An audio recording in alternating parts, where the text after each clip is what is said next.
Today, we're not going to talk about Th17 cells. We're going to talk about immunosuppressive cells, the Foxp3 expressing regulatory cells. So to the audience, I assume if you're here, you are curious about regulatory T cells and you know a bit about them. So I think now, especially with the Nobel Prize Award this year, many of us are familiar with the transcription factor Foxp3 and how it plays a central role in regulatory T cell differentiation and function.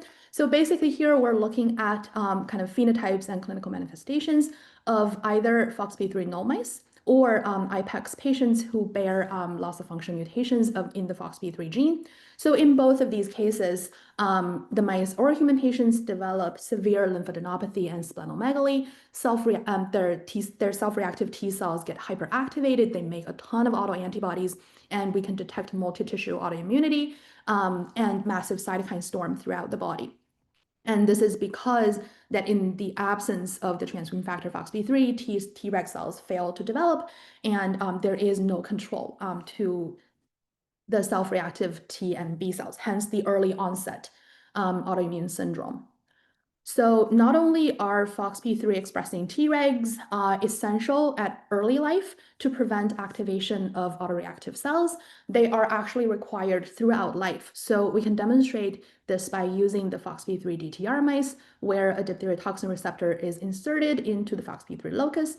So these ablatable Tregs, once we administered diphtheria toxin into these mice, so now we're looking at adults. So within 2 weeks, these mice develop autoimmune syndrome that is very similar to the genetically Foxp3 deficient animals. And within 3 weeks, these animals succumb to the autoimmune syndrome. So not only is is Foxp3 central to the initial development of regulatory T cells, and we can also show it in a gain of function setup using what we call a reversible Foxp3 reporter null allele, or Foxp3 LSL. So what we did was that we inserted a stop cassette right in front of the Foxp3 coding sequence, flanked by 2 LOXP sites. So because of the stop cassette, this mouse basically functions as a Foxp3 deficient. So instead of getting functional regulatory T cells, all we get is a population of weird-looking CD4 T cells expressing this Thyroid reporter from the stop locus. So in the Rudensky lab, we jokingly call these cells the Treg wannabes because they receive all the signals that can guide them to develop into proper regulatory T cells. However, because of a lack of Foxp3, these cells have no function. And the beauty of the system is that we can introduce a inducible Cree, in this case, the CD4 Cree-ER. And when we gave these mice tamoxifen, what happens is that the stop cassette gets fluxed out, and we can restore Foxp3 expression in cells that are meant to express this. So essentially, we're converting Treg wannabe cells into functional regulatory T cells. So what we saw was that we can take young Foxp3 LSL mice at 2 weeks of age. So at this point, they have already developed profound autoimmune dysregulation. And we gave them a single dose of tamoxifen. So basically, we get 1 cohort of rescued Treg cells in these super sick mice. And very interestingly, we saw that these cells not only regain Foxp3 expression, they fully regain their functionality. So in the absence of Treg restoration, these mice very quickly succumb to the autoimmunity. But with regulatory T cell restoration, these mice are not only rescued from this otherwise lethal disease, they can actually maintain this Treg population and live happily for a very long time. So all of these evidence point to the central role of Foxp3 as sort of at the center of the Treg universe. But regrettably, since 20 years has passed since Foxp3's initial link to regular T cell development, we still didn't know why Foxp3 is so important at regulating Treg-specific gene transcription. It's kind of embarrassing to admit, but people have tried many different approaches, and until we started this current work that we're talking about here, all we knew was that one, Foxp3 does not act as a pioneering factor. It doesn't open new chromatin. It only binds to pre-existing open chromatin regions. And Foxp3 binding across the chromatin doesn't seem to explain Treg-specific gene transcription pattern. So with these clues, we were kind of forced to hypothesize that Foxp3 probably largely acts in trans, and then the Treg-specific transcription network is probably largely mediated by transcriptional intermediaries that are themselves direct targets of Foxp3. So what do I mean by that?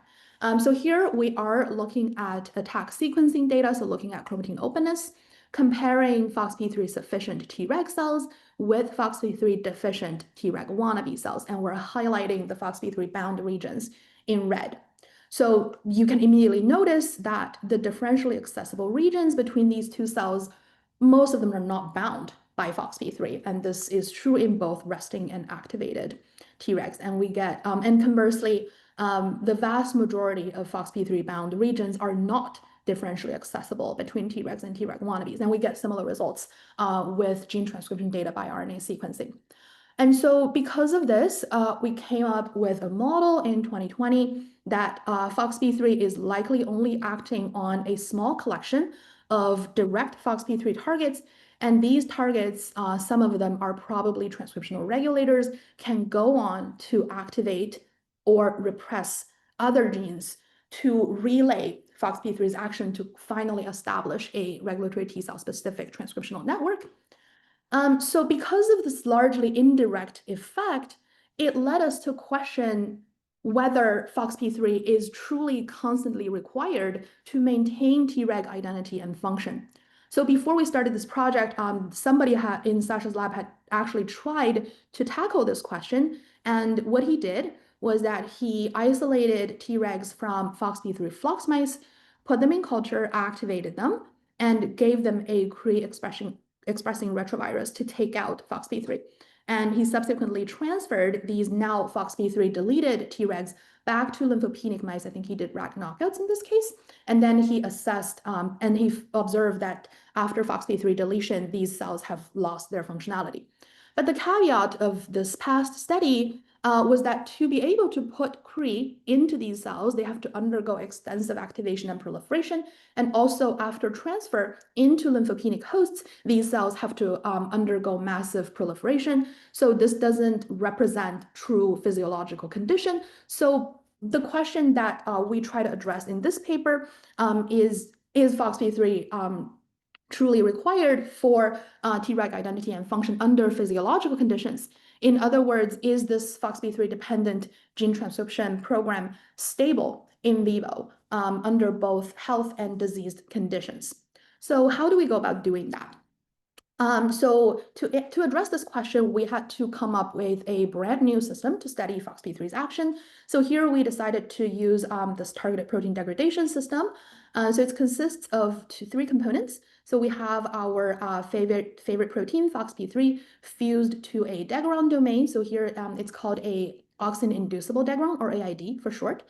And then we express a plant-derived E3 ligase called TIR1. So when both of these two components are present, we add indoacetic acid, or IAA. So it brings together this E3 ligase and the degron, leading to proteasomal degradation of our favorite protein.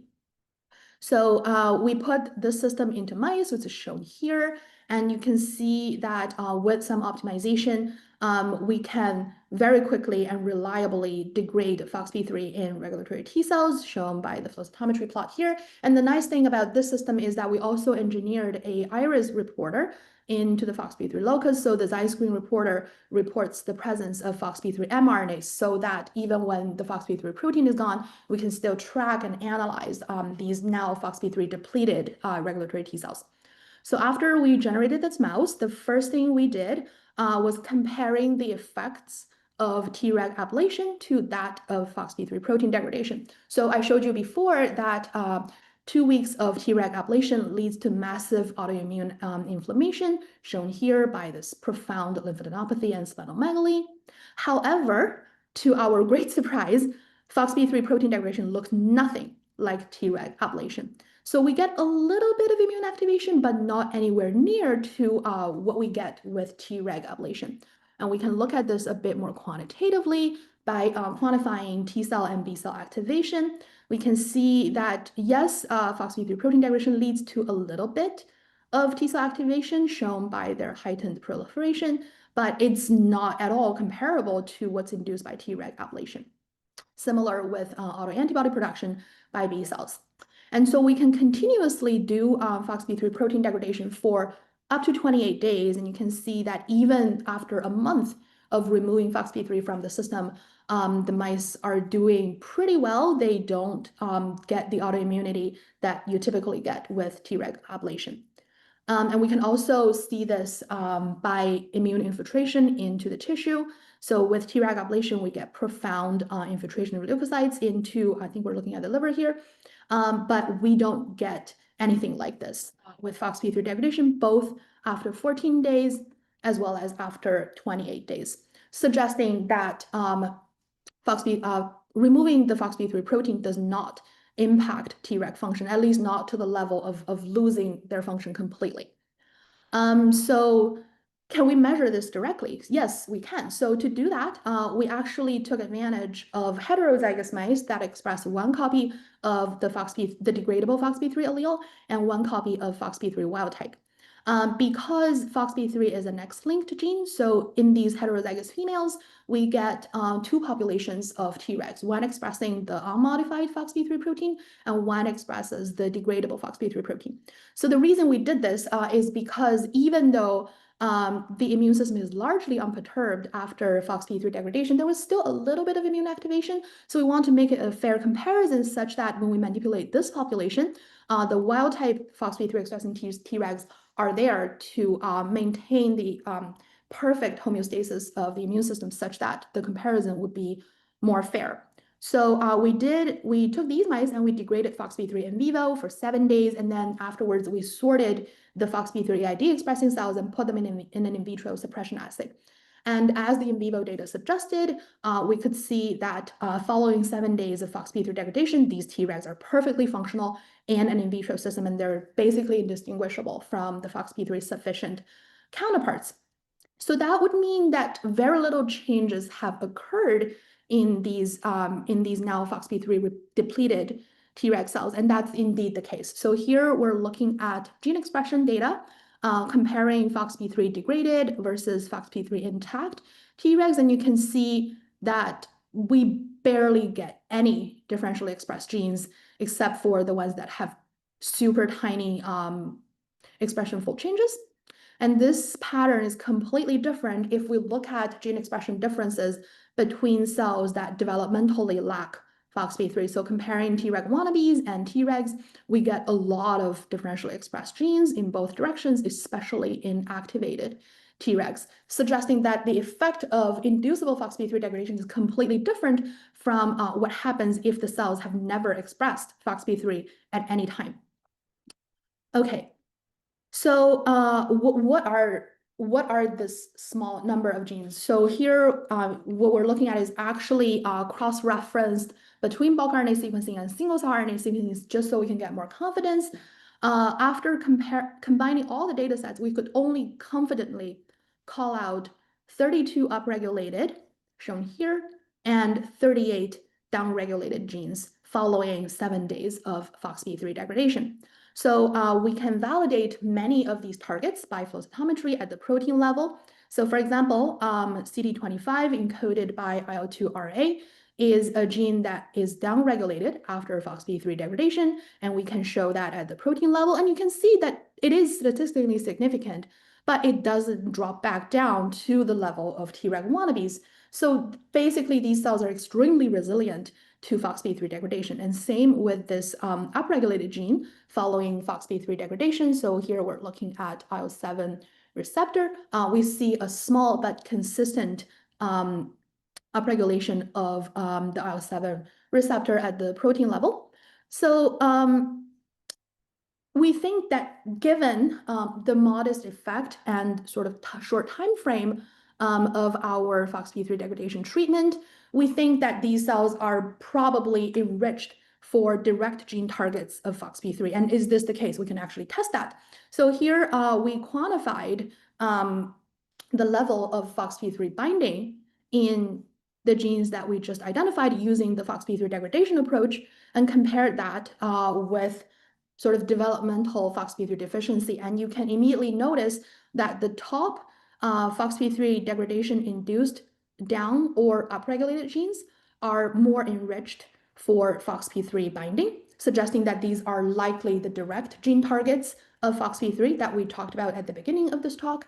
And we don't see this type of enrichment if we analyze all differentially expressed genes between Treg cells and Treg wannabes, probably because that due to consistent Foxp3 deficiency, these cells have accumulated and drifted from the initial effect of Foxp3 deficiency, and these signals are likely sort of diluted by all the indirect consequences of Foxp3 deficiency. Okay, so I told you that we have identified a small subset of genes that are likely directly regulated by Foxp3, so can we validate this using an independent approach? To do that, we actually returned to our Foxp3 LSL system. So what we did was that, again, we took heterozygous females that express one copy of Foxp3 LSL, and the other copy is, again, Foxp3 wild type to keep them happy and healthy. And then we turned Foxp3 back on in these cells using tamoxifen treatment, and we measured the expression of these small gene sets that we just identified throughout a 28-day time window.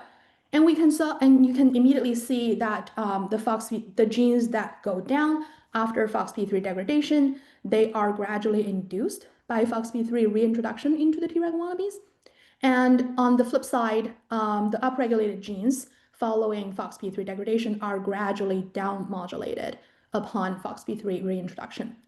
Again, confirming that these genes are likely directly regulated by Foxp3, and you can detect them very consistently when we modulate Foxp3 in the system.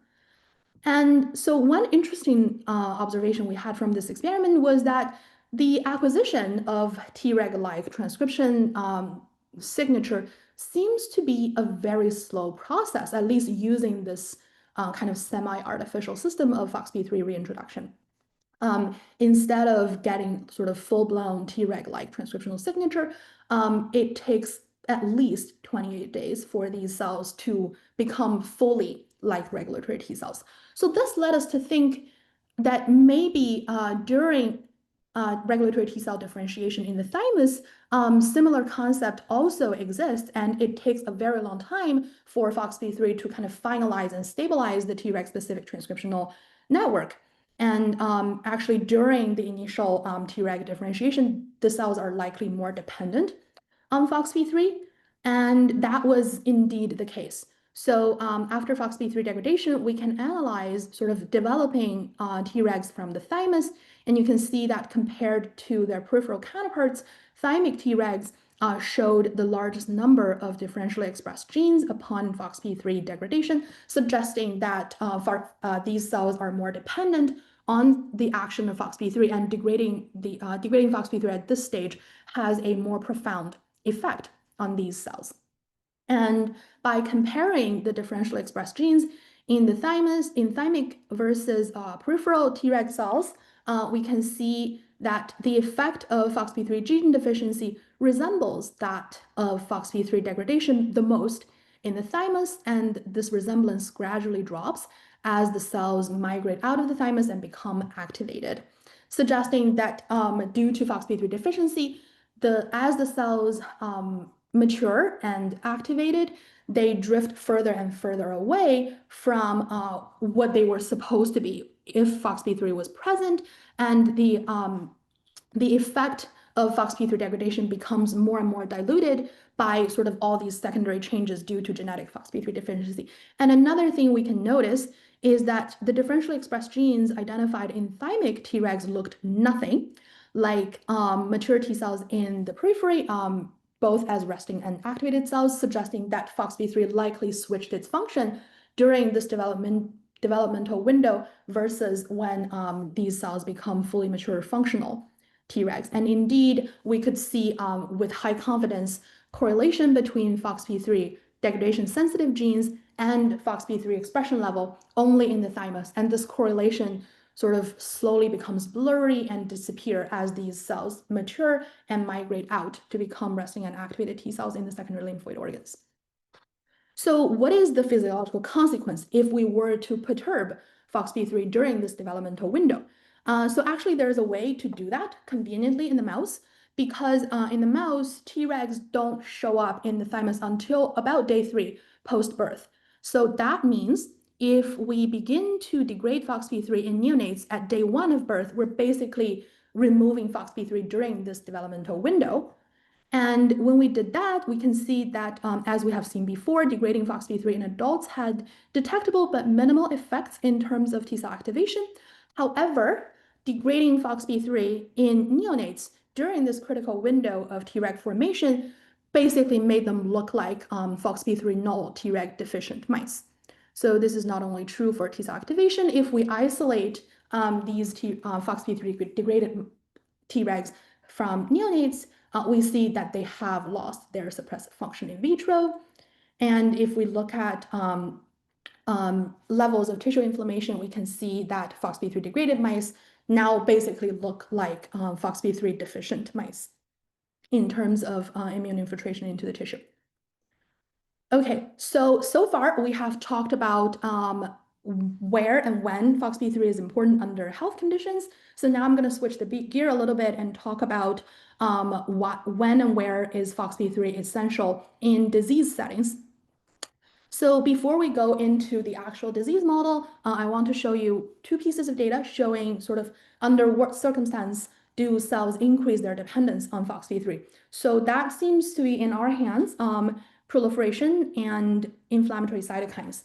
So we can do that in 2 ways. So here is an in vitro assay where we CTV labeled the Foxp3 AID Tregs, put them in culture, give them TCR activation and a ton of IL-2 to get them to proliferate.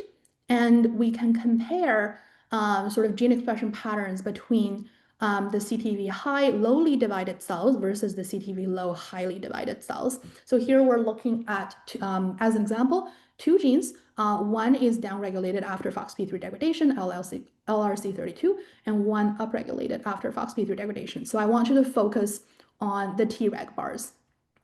So basically in the CTV, so in the case of LRC32, in the lowly divided cells, so CTV high, the difference is pretty minimal and it becomes more exaggerated as the cells progress through multiple rounds of cell division, suggesting that highly divided cells undergo more changes upon Foxp3 degradation. And you can see that, and we have controls to show that Foxp3 is similarly degraded in these 2 scenarios. Similarly, looking at Foxp3 degradation up genes, for example, TNF-SF8, we can see that in lowly divided cells, there's maybe a 2-fold increase of this gene, but as the cells divide more, this difference becomes a lot more pronounced. And we have Foxp3 negative naive T cells on the side as a control, which is completely irrelevant whether or not we degrade Foxp3.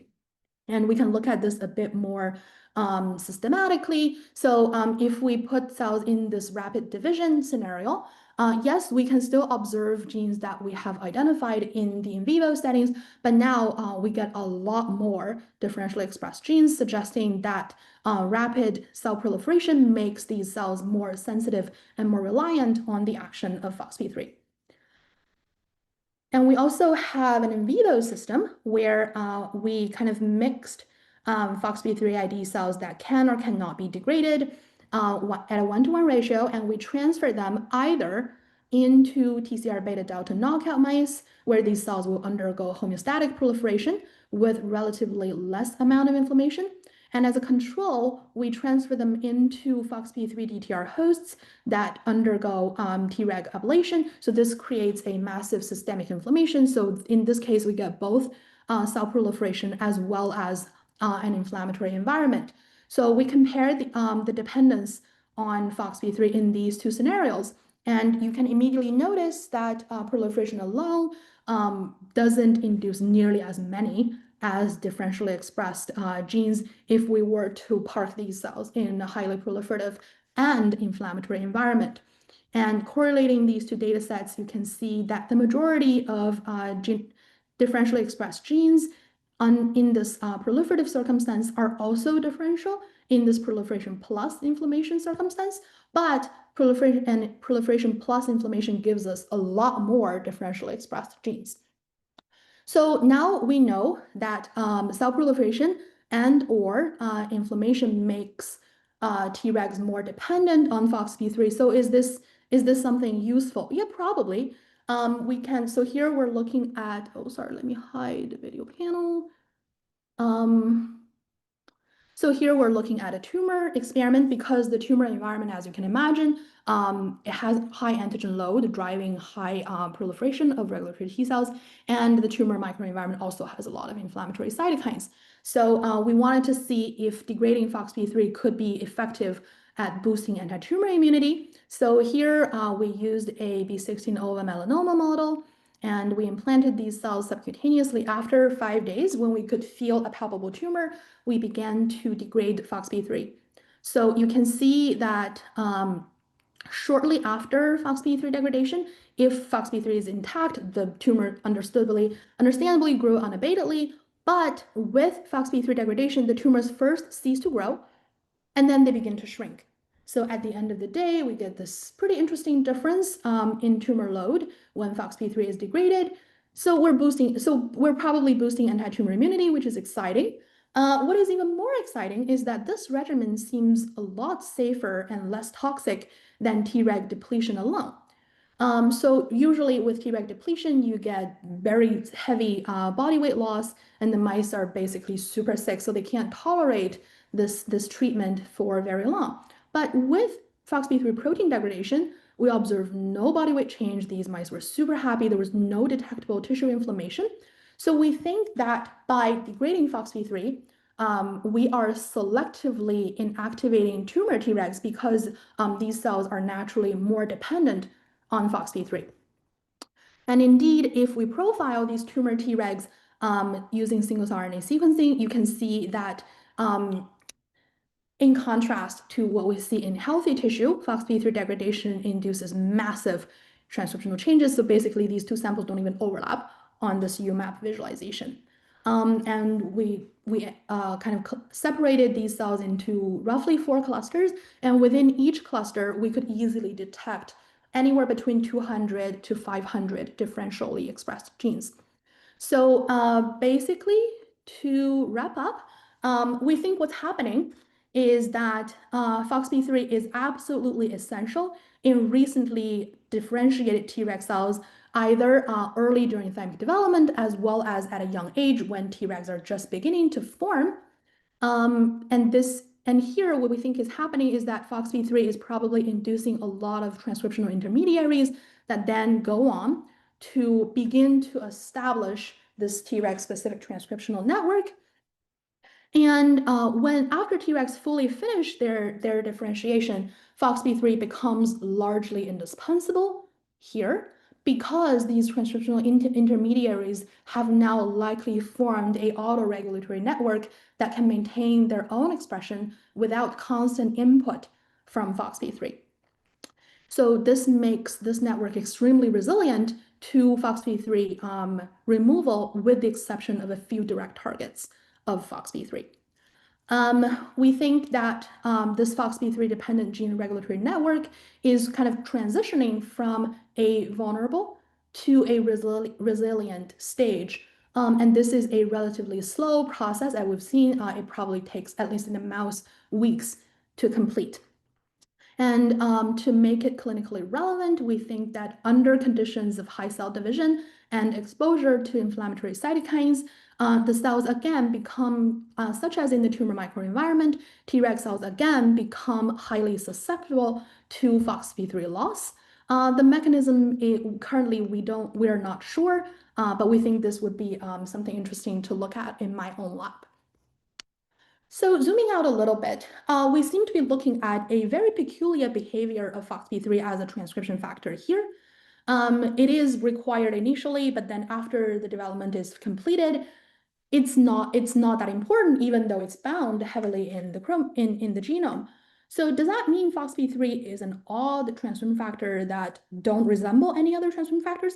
Maybe not. So here we're looking at a recent publication. So this is a yeast genetics lab. So they did all the work in yeast, but I think the concept can still apply here. So they use similar systems as we did. So they basically compared transcription factor binding versus all transcription factor dependent gene targets versus direct targets. And we can ignore the color here, but the bottom line is that direct targets for most of the transcription factors they tested constitute a small fraction of all expression targets. And the transcription factor binding correlates pretty poorly with expression targets or even direct targets. So I think this tells us that now that we have this inducible protein degradation system, it's probably worthwhile to revisit a lot of the transcription factors that we just take for granted. Maybe they only function in a context, maybe most of them function in a context-dependent manner, but they just remain to be tested experimentally. So I'll leave you that last minute of thought. And with that, I would like to acknowledge everyone in the Rudensky lab, particularly Sasha, who was courageous at sort of starting this high-risk, high-reward project. Multiple people in Sasha's lab helped along the way, as well as some members in my own lab now. We get immense help from the computational biologists at Princeton University, Yuri and Gabe. And now